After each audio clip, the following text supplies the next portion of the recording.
couple things. Number one, the federal government is spending $1.2 trillion a year just to pay interest on the national debt, and they are desperate to bring that down. Number two, their approach in bringing that down isn't let's make the tough political choices that voters elected us to do and cut spending. Nobody wants to do that. Instead, they're saying if we can cut interest rates, we can bring that $1.2 trillion annual interest bill down.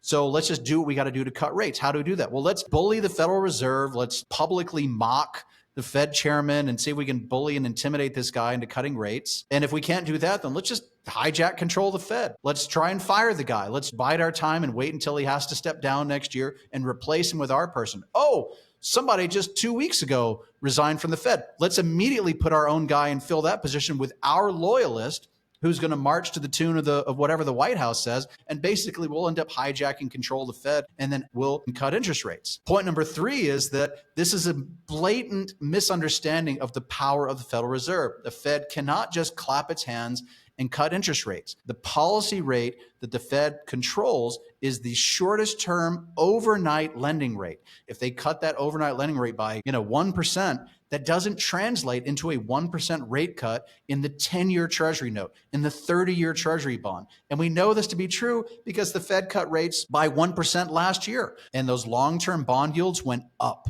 not down, because who ultimately controls, especially the long-term part of the yield curve, is the bond market, not the Federal Reserve. And the final key point here is that the Federal Reserve's power to actually, if they really want to get in there and control interest rates, they do have the power to do so, but it comes at a significant cost.